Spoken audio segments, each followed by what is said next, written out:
My name's Shah Kamali, I'm 24 years old and I'm a mixed martial artist from East London. I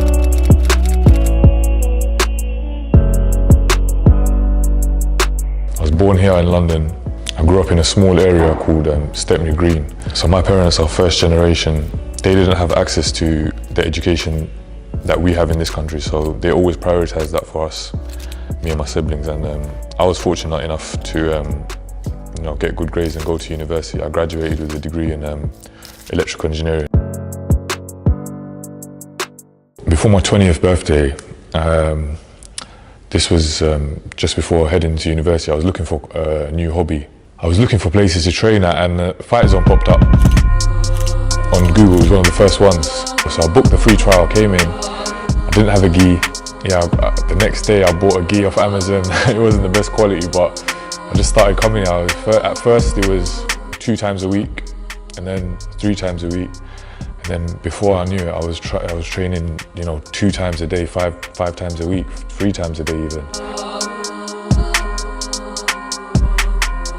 Around 5 or 6 months in, I was like, I want to start, competing. I want to see I want to test myself. I want to challenge myself.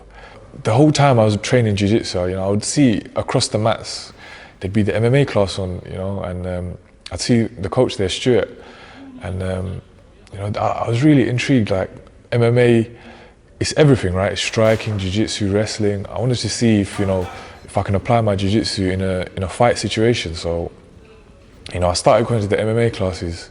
As soon as I started getting better at MMA, I was thinking, it feels like this is the sport for me. It just felt more at home, kind of thing. Summer 2021, I had my first MMA interclub. I fought twice that day, and both of them, I submitted both of my opponents within the first round, I think. It was the first time I ever stepped foot in a cage. There were a little bit of nerves, a little bit of anxiety. I'm used to competing in jiu-jitsu kind of thing, but you're not getting hit in the face in jiu-jitsu. I competed in December. That was my debut. I finished the guy in like 20 seconds. On to 2022.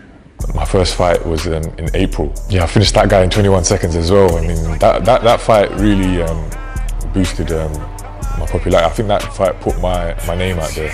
That fight went kind of viral because the area that I'm from in Bangladesh is quite a small community kind of thing, and then all of them were trying to figure out who is this guy. He's got Shah Kamali in his name, and he's from our area. Who is this guy? And they found out who my dad was and all that, and now they're all behind me now. So that fight kind of put me out there. Summer of that year, I fought for the title. He's an undefeated opponent. It was 3-0. He's coming from France. First time fighting someone that's not from this country, kind of thing. And I just remember he tried to clinch up with me, uppercut, dirty boxing, knocked him out again. That was my first title, and it was an amazing feeling. I was meant to fight in November. The event got cancelled literally the day before. Luckily, I had another fight booked in December, a few weeks after that.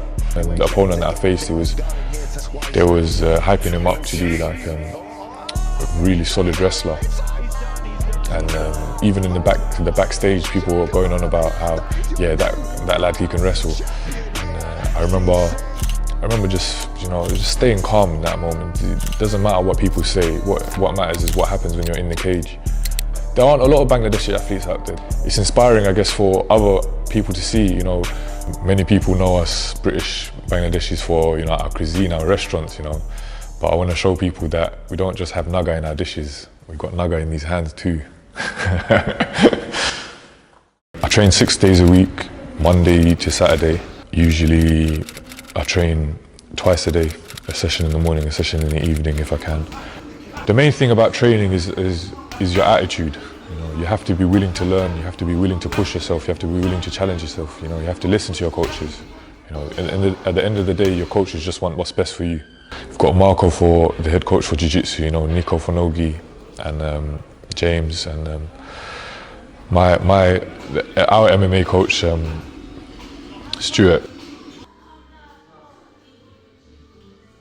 My parents, they don't really like seeing me fight, and I never really tell them that I am going to fight. On fight day I always tell them I'm going out with friends or something. My dad finds out because everyone from the village, they message and they say congrats to him and me, and he's always happy when I fight and win. He always shows everyone, like even we went to Bangladesh like a month ago, and on the plane, he was just showing everyone my fights, and any opportunity he gets, he lets people know that I'm a fighter. So yeah, it's nice to know. The greatest risk in life is to play it safe. You'll never know how good you are if you don't take that risk and put yourself out there. As of right now, I'm fully focused on March 11th. I just can't wait to get in there, showcase all my improvements, and show people, who I am, and just put this guy away like all the rest.